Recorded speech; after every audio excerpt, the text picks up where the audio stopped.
Bismillah. Assalamualaikum warahmatullahi wabarakatuh.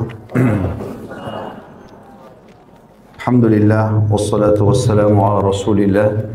Segala puji dan puja kehadirat Allah subhanahu wa ta'ala, juga salawat dan taslim kepada Nabi besar Muhammad sallallahu alaihi wa sahbihi wasallam.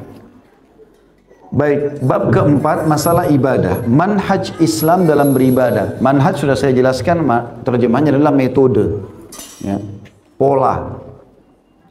Kata penulis, masa kanak-kanak bukan masa pemberian beban perintah dan larangan, namun masa untuk menambahkan nilai, pelatihan, pengasahan, dan pendidikan agar suatu hari nanti anak bisa sampai pada tahap kesiapan untuk menerima beban perintah atau larangan di usia balik, sehingga dia tidak mendapat kesulitan dalam menjalankan kewajiban agama dan siap ketika menjalani kancah kehidupan dengan penuh keyakinan, percaya diri dan keteguhan. Ini penjelasan paragraf ini penting sekali, ya. Jadi anak-anak itu kita harus pahami selama mereka belum balik, bukan saatnya kita paksakan mereka mengerjakan perintah atau meninggalkan larangan, tapi penanaman nilainya. Kenapa babi haram? Kenapa disuruh sholat? Ya, kerjakan ini karena Allah suruh, karena ini, karena itu yang ditanamkan. Sehingga nanti pada saat balik mereka mengerjakan perintah dan meninggalkan larangan karena memang keyakinan dirinya, terbentuk karakter itu. Nah, ini banyak orang tua tidak paham masalah ini, sehingga dia mengatakan harus anak ini ditekankan begini, harus begitu. Tapi beda dengan tadi yang saya bilang, ya, kalau pola kita buatkan, misalnya tadi kita masukkan ke pesantren, kita masukkan ke surat al-Baqarah, itu bagus. Karena kita sedang membuat dia memahami mana yang boleh, mana tidak boleh, dan kita memaksimalkan lingkungan di sekitar kita supaya bisa membantu kita untuk itu. Dengan adanya guru-guru di sekolah misalnya.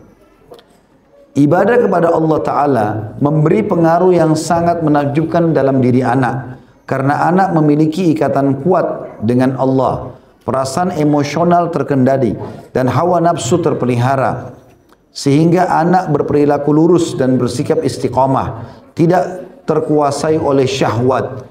Bahkan anak akan memiliki jiwa yang sangat peka terhadap lingkungan dan senantiasa rendah hati. Ketika membaca ayat-ayat Allah atau mendengarnya, saat berdiri dalam sholat dan sujud atau sujud, saat mendengar azan maghrib pada bulan Ramadan, ketika hendak mulai berbuka puasa, setelah seharian merasakan lapar dahaga, hati dan bulu kuduknya merinding, juga ketika mendengar gema talbiyah orang-orang yang sedang haji.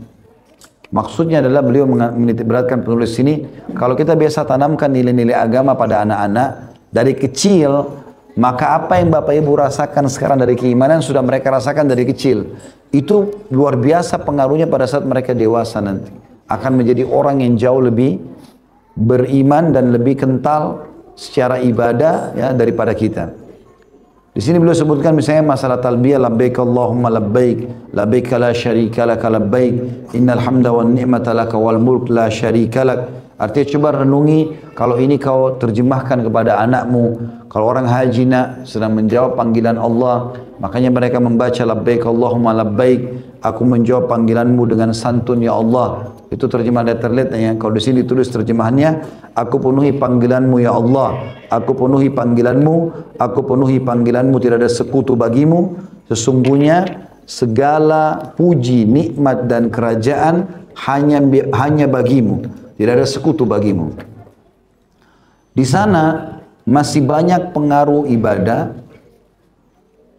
pada anak yang tidak bisa dihitung satu persatu yang menambah keimanan dan keteguhan anak dalam beragama. Rasulullah SAW maksudnya dalam penjelasan masalah agama-agama seperti ini, melibatkan mereka dalam sholat dan ibadah-ibadah yang lain, ada hal-hal yang tidak bisa kita jelaskan lagi. Karena mereka akan menangkap itu jauh lebih peka daripada kita. Karena begitu kita jelaskan satu instruksi kepada anak-anak, maka mereka akan tanamkan itu sebagai sebuah pola hidupnya. Ya, saya berapa kali tanamkan kepada anak-anak itu, begini anak, karena begini dan begitu. Sampai pada tingkat kalau dia di sekolah, disampaikan hal yang berbeda oleh gurunya, dia langsung mengatakan pada gurunya, gak mungkin, itu salah. Ya. Karena saya dengarkan dari ayah saya begini dan begitu, gitu kan. Karena mereka sudah menerima informasi awal itu. Makanya kalau salah maka berbahaya nih. Kalau benar akan sangat membantu dia terbentuk. Ya. Rasulullah SAW telah memberikan kabar gembira bagi anak-anak dari Abu Umamah radhiyallahu anhu bahwasanya Rasulullah SAW bersabda, "Ma min nashi'in yansha'u fil ibadati hatta yudrikahul mautu illa atahu Allahu ajra tis'atin wa tis'ina siddiqa." Tidaklah ada seseorang yang tumbuh di atas ibadah, maksudnya anak ini sebenarnya. Tidak ada seseorang anak yang tumbuh di atas ibadah hingga ia dijemput oleh kematian, melainkan Allah akan memberikan balasan berupa pahala 99 siddiq atau orang terpercaya. Namun hadis ini dilemahkan oleh para ulama ya. Al-Haythami melemahkan dalam Majma' Zawaid. Tapi ini disebutkan oleh Tabarani dalam Kitabul Awsat nomor 780. Ibnu Abil Bar meriwayatkan dalam kitab At-Tamhid dengan sanadnya dari Umar bin Khattab radhiyallahu anhu, dia berkata, kebaikan anak dicatat oleh malaikat sementara keburukannya tidak dicatat. Ya. Dan ini disebutkan oleh Ibnu Farah Al-Maliki dalam kitab Fathul Ali Al-Malik fi Fatwa ala Madhab Imam Malik. Ya. Artinya kalau seandainya ada anak kecil berbuat amal saleh, maka dicatatkan baginya untuk menangkan derajatnya di surga. Kalau dia berbuat buruk, belum dicatat sampai dia balik tentunya. Ibadah merupakan pengaruh besar dalam pendidikan anak dan perkembangannya. Berikut beberapa contohnya. Kita masuk ke contoh pertama, masalah sholat. Allah Subhanahu wa ta'ala berfirman tentang penekanan harusnya orang tua menyibukkan diri memerintahkan sholat dan mengajarkan sholat serta mencintakan sholat itu pada anak-anak dalam surah Toha ayat 132. A'udzu billahi minasyaitonir rajim wa'mur ahlaka bis-shalati was-sabir 'alaiha la nas'aluka rizqa nahnu narzuquk wal 'aqibatu lit-taqwa. Dan perintahkanlah keluargamu untuk mendirikan salat dan bersabarlah kamu dalam mengerjakannya. Kami tidak meminta rezeki kepadamu, justru kamilah yang memberi rezeki kepadamu, dan akibat yang baik itu adalah bagi orang-orang yang takwa. Yang dimaksud di sini adalah teman-teman sekalian, kalau kau perintahkan dirimu dan keluargamu untuk sholat, maka kami akan selalu melapangkan rezekimu. Ya. Baik buat kita ataupun buat anak-anak itu. Salah satu maknanya tentunya. Juga dalam surah An-Nisa 103, Allah SWT berfirman, A'udzu billahi minasyaitonir rajim. Fa'aqimus shalah, inna sholata kanat 'alal mu'minina kitaban mawquta. Maka dirikanlah sholat itu sebagaimana biasa. Sesungguhnya sholat itu adalah kewajiban yang ditentukan waktunya atas orang-orang yang beriman. Ya, di sini kedua ayat ini menjelaskan ada perintah untuk mengerjakan sholat dan juga mengajarkan kepada orang-orang terdekat, termasuk keturunan kita tentunya. Juga ayat yang lain yang memerintahkan sholat adalah dalam surah Al-Ankabut ayat 45. A'udzu billahi minasyaitonir rajim. Utlu ma uhiya ilaika minal kitabi wa aqimis shalah inna sholata tanha 'anil fahsya'i wal munkar wa la dzikrullahi akbar wallahu ya'lamu ma tasna'un. Bacalah wahai Muhammad apa yang telah diwahyukan kepadamu dalam kitab Al-Qur'an dan dirikanlah salat. Sesungguhnya salat itu mencegah dari perbuatan keji dan mungkar, dan ketahuilah mengingat Allah atau salat itu lebih besar keutamanya dari ibadah yang lain, dan Allah mengetahui apa yang kalian lakukan. Juga firman Allah SWT dalam surah Al-Baqarah 238 yang bunyinya a'udzubillahi minasyaitonir rajim hafidhu 'alas salawati was salatil wusta wa qumu lillahi qanitin. Peliharalah salat-salat fardu dan salat wusta. Salat wusta artinya salat pertengahan. Banyak khilaf ulama tentang masalah salat ini, tapi pendapat yang paling kuat adalah dia salat asar maksudnya. Karena berada di antara dua salat pagi, subuh dan duhur, dan juga di antara dua salat malam, maghrib dan isya. Maka dikatakan salat asar. Allah berfirman, selalulah pelihara salat-salat fardumu itu dan salat wusta, terutama salat pertengahan atau asar. Dan berdirilah dalam melaksanakan salat karena Allah sebagai orang-orang yang tunduk kepada Allah. Artinya ada perintah Allah SWT dalam Al-Quran, banyak sekali ayat tentang salat ini. Saya temukan lebih dari 145 ayat kalau tidak salah berhubungan dengan masalah sholat ini ya. Sangat banyak sekali ayat bicara masalah sholat. Dari Ibnu Umar juga radhiyallahu anhu bahwasanya beliau berkata, Rasulullah SAW bersabda, bunyan Islamu ala khamsin syahadati an la ilaha illallah wa anna Muhammad Rasulullah wa iqamis salah wa ita'iz zakah wa shaumi Ramadan wa hajjil baiti liman istata' ilaihi sabila. Islam dibangun di atas 5 dasar. Bersaksi bahwasanya tidak ada Tuhan yang berhak disembah kecuali Allah, dan sungguhnya Muhammad adalah utusan Allah. Menegakkan sholat, membayar zakat, berpuasa pada bulan Ramadan, dan pergi haji ke Baitullah bagi yang mampu ke sana. Hadis ini riwayat Bukhari jilid 1 halaman 4647 dan Muslim nomor 61. Kata beliau, wahai para pendidik, setelah dalil-dalil tadi yang dibaca tentang sholat, sholat merupakan tiang agama dan penentu setiap rukun agama. Maka ajarkanlah kepada anak-anak kalian tentang sholat, dan hendaklah acuan kalian dalam mendidik anak adalah manhaj Islam atau metode Islam. Abdullah bin Mas'ud radhiyallahu anhu memberikan nasihat kepada anak-anak dan kaum ibu, hafidhu ala abnaikum fis shalah wa awwidul khaira fa innal khaira adah. Artinya, jagalah sholat anak-anak kalian dan biasakanlah mereka berbuat kebaikan, sebab perbuatan baik tergantung kebiasaan. Ajarkan sholat, ajarkan puasa, ya. Dan sudah pernah saya bilang ya, dalam puasa jangan ajarin puasa setengah hari, ya. Kalau saya bilang setengah hari, mau puasa ibu ayah, iya silakan nak. Kalau sudah tidak tahan, biarin dia batal puasanya, nggak apa-apa. Jangan dia besar, tumbuh, paham ada puasa setengah hari. Nggak ada puasa setengah hari. Dari mana hukumnya? Lebih baik dia faham, kalau tidak tahan dia batal. Ya iya nggak apa-apa. Saya sudah tidak tahan ibu, ayah, ya nggak apa-apa buka puasa. Tapi puasamu batal ya. Nggak apa-apa, jadi dia faham hukum syar'i. Besok dia lebih semangat lagi untuk menjaga itu. Ya, contoh saja. Jadi sesuai dengan manhaj Islam, metode yang benar. Jangan salah ini ya. Juga dalam hadis yang lain, ini juga tentu dia katakan tanamkan kebiasaan baik ya. Termasuk saya lihat pada anak-anak saya, ternyata syaitan sudah menggoda anak dari kecil.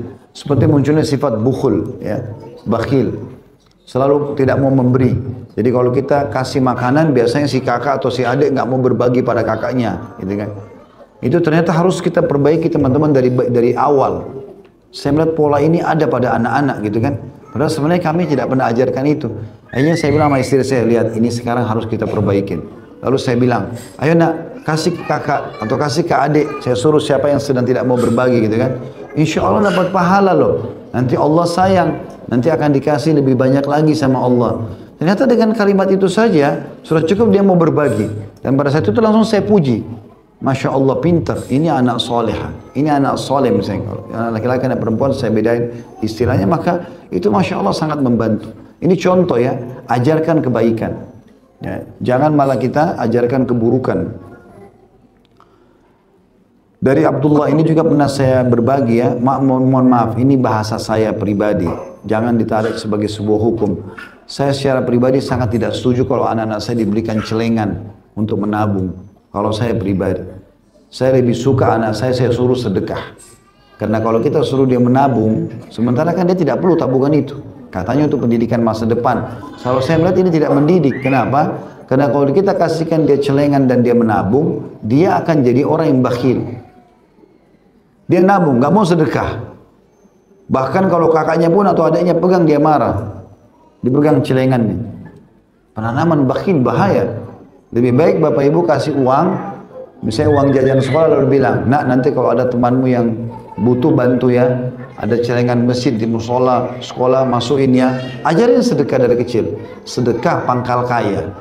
Nggak akan pernah ketemu konsep Islam sama kapitalis. Kapitalis menabung pangkal kaya.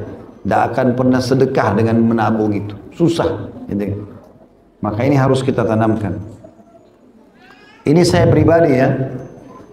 Jadi kalau mau ikuti, alhamdulillah. Tidak juga anda punya hak. Kita bukan sedang bicara dalil syar'i. Tapi saya melihat pola ini perlu diterapkan gitu. Dari Abdullah bin Amr bin As radhiyallahu anhu bahwa Rasulullah SAW bersabda, muru auladakum bis salati wa hum abna'u sab' wadribuhum 'alaiha wa hum abna'u 'ashr wa farriqu bainahum fil madaji'. Perintahkan anak-anak kalian mengerjakan sholat ketika mereka berumur 7 tahun dan pukul mereka jika tidak mengerjakannya ketika mereka berumur 10 tahun, serta pisahkanlah tempat-tempat tidur mereka. Ini sudah kita tahu tentunya tentang perintah untuk sholat ya. suruh mereka sholat, artinya sudah harus ditegaskan di umur 7 tahun, dan mungkin butuh dipukul kalau sampai 10 tahun tidak sholat. Walaupun 10 tahun ini belum balik umumnya ya. Biasa orang balik itu apalagi di Asia Tenggara sekitar 12 tahun sampai 14 tahun gitu. Dalam hadis di atas terdapat prinsip yang sangat mendasar dalam memberi pengaruh kepada jiwa, yaitu tahapan dalam mendidik dan mengubah anak. Perubahan tidak bisa dilakukan sekaligus dalam satu waktu, karena setiap tahapan ada waktu yang tepat. Demikian juga dengan sholat yang merupakan tiang agama, membiasakan anak untuk melakukannya melalui 3 tahapan. Tahapan pertama, ini 3 tahapan mengajar anak kita sholat. Perintah untuk sholat. Ini adalah masa pertumbuhan kesadaran anak hingga umur 7 tahun. Pada masa itu anak gemar melihat dan meniru. Ketika anak melihat kedua orang tuanya sedang sholat, maka dengan cepat dia menirunya. Sehingga bila kedua orang tua melatih dan membiasakan hal itu sejak umur dini, maka demikian itu lebih baik. Apabila anak terbiasa melakukan sholat sejak usia kanak-kanak, maka dia akan mencintai sholat dan tidak malas atau tidak mau meninggalkannya. Perilaku adalah cermin pemikiran. Dari Abdullah bin Khubayb radhiyallahu anhu bahwa Nabi SAW bersabda, "Idza 'arafa al-gulamu yaminahu min shimalihi famuru bis shalah." Jika anak kecil sudah bisa membedakan antara kanan dengan kiri, maka perintahkan mereka untuk sholat. Ya. Dari Ibnu Umar radhiyallahu anhu dia berkata, anak kecil harus diajarkan tentang sholat bila sudah bisa membedakan antara tangan kanan dan tangan kirinya. Jadi harus dibiasakan dengan itu. Nah termasuk teman-teman sekalian, kalau yang saya lakukan di rumah ya, saya membiasakan sudah punya peralatan sholat itu buat anak-anak. Jadi sekarang kan banyak bukan ada dibeli jual untuk anak kecil, ada sejadahnya, jadi biar mereka semangat gitu kan. Bahkan seringkali kalau saya lihat istri saya menerapkan pola yang bagus, jadi dia pernah kirim shootingan buat saya, disuruh si anak yang paling tua untuk jadi imam, yang lainnya adiknya pada ikut sholat. Ini bagus, walaupun kadang-kadang mungkin masih ada gerakan yang keliru, bacaan yang keliru, tapi mereka sudah menyukai itu dan dihidupkan suasana itu ya. Ibnu Abbas berkata radhiyallahu anhu, pernah aku bermalam di rumah bibiku Maimunah, maka Rasulullah SAW datang pada sore hari lalu bertanya, sudahkah anak ini mendirikan sholat? Mereka menjawab, sudah. Padahal waktu itu Ibnu Abbas masih sangat kecil ya. Tapi Nabi SAW menanyakan, anak ini sudah disuruh sholat belum? Padahal umurnya masih sekitar 9-10 tahun. Tahapan kedua, mendidik tata cara sholat itu sendiri supaya polanya benar. Polanya benar. Periode ini masuk ketika anak berusia antara 7 hingga 10 tahun. Maka pengarahan dan bimbingan kepada anak tentang tata cara sholat, dari mulai rukunnya, syaratnya, waktunya, dan hal-hal yang merusak sholat harus sudah dimulai. Ya, misalnya dia harus wudu kalau mau sholat, tidak boleh bajunya ada najis, harus menghadap kiblat, masuk waktu, dijelaskan semua. Waktu awal di bawah 7 tahun kita tidak harus terangkan itu. Dia ikut saja gerakan-gerakan sholat sudah cukup. Tapi sudah 7 tahun sampai 10 tahun dia harus diajarkan semuanya. Dari Sabra bin Ma'bad Al-Juhani radhiyallahu anhu bahwasanya Rasulullah SAW bersabda, "Allimus sabiyya as-salata li 7 sinin wadribu 'alaiha ibna 10 sinin." Ajarilah anak kecil untuk sholat ketika berusia 7 tahun dan pukullah jika tidak mengerjakannya ketika berumur 10 tahun. Ini diriwayatkan oleh Abu Daud nomor 494. Kalau tadi riwayat yang Ibnu Abbas ditanya oleh Nabi SAW, sudahkah anak ini sholat? Itu diriwayatkan juga oleh Abu Daud jilid 2 halaman 40 ya. Tepatnya nomor 1356 hadisnya. Dalam lafaz lain dari riwayat Abu Daud, Nabi SAW bersabda, "Murus sabiyya bis shalah idza balaga 7 sinin." Perintahkan anak kecil untuk melakukan sholat ketika sampai umur 7 tahun. Dalam riwayat Ahmad bahwa Nabi SAW bersabda, "Idza balagal gulamu 7 sinin umira bis shalah, fa idza balaga 10 duriba 'alaiha." Apabila anak kecil telah sampai usia 7 tahun, maka dia diperintahkan untuk sholat. Dan ketika telah sampai usia 10 tahun, maka dia dipukul jika tidak mengerjakannya. Riwayat Darul Qutni, Nabi SAW bersabda, "Muru sibyanakum bis salati li 7 wadribuhum 'alaiha li 10." Perintahkan anak-anak kalian mengerjakan solat ketika mereka telah berusia atau berumur 7 tahun dan pukul mereka jika tidak mengerjakannya ketika berusia 10 tahun. Dan ini hadis diriwayatkan oleh Daruqutni jilid 1 halaman 230. Rasulullah SAW juga memerintahkan anak-anak untuk solat dan memberikan peringatan keras kepada mereka agar tidak menyia-nyiakan solat.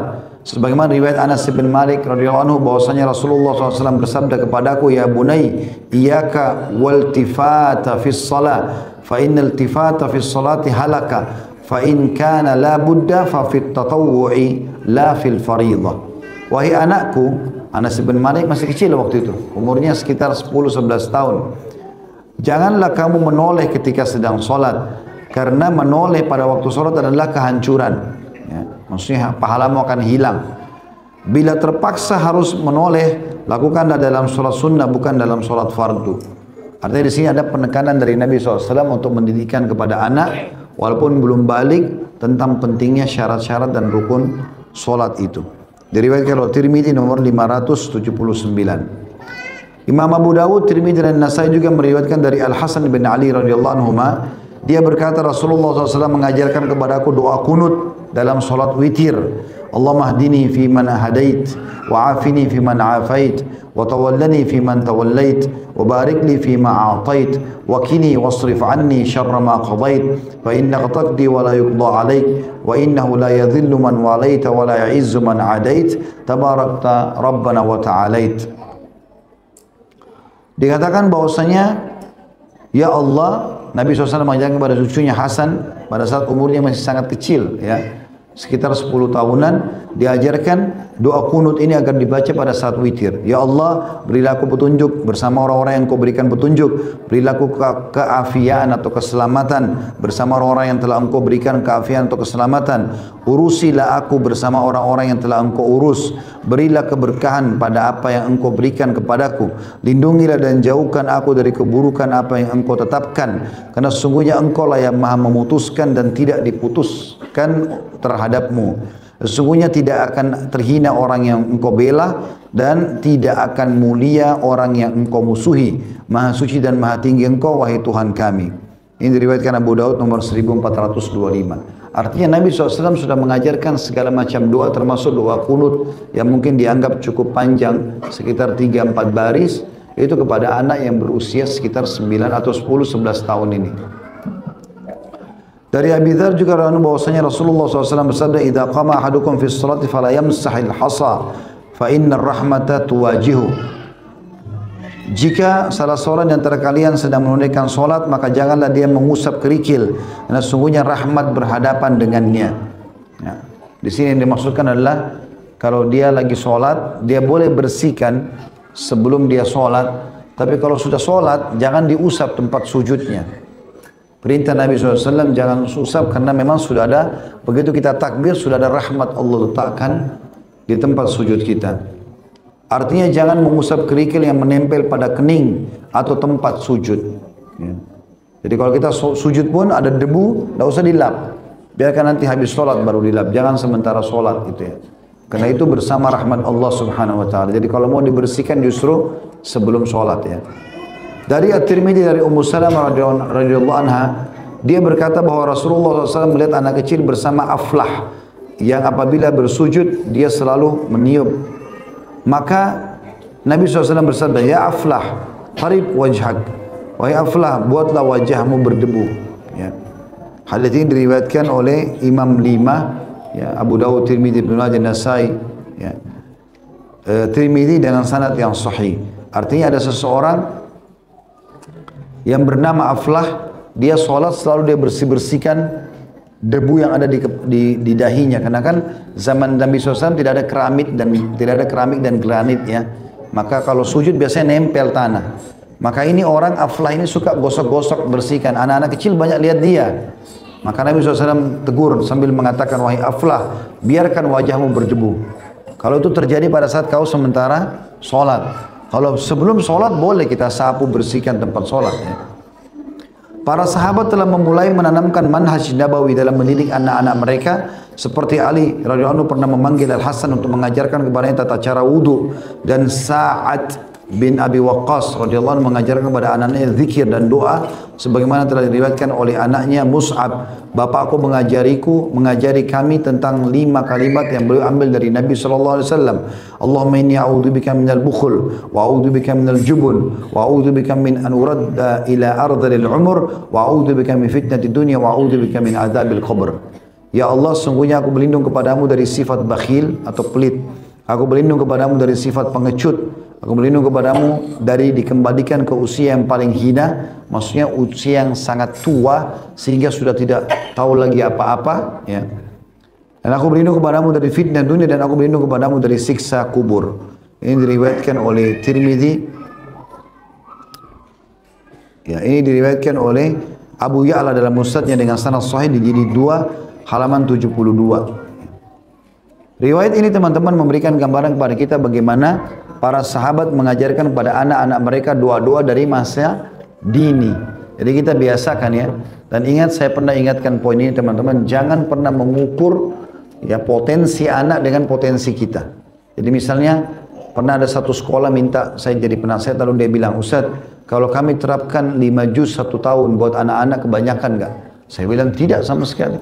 Kalau satu SD, kelas 1 SD 5 juz, kelas 2 SD 5 juz, seperti 6 tahun di SD khatam 30 juz hafal Quran.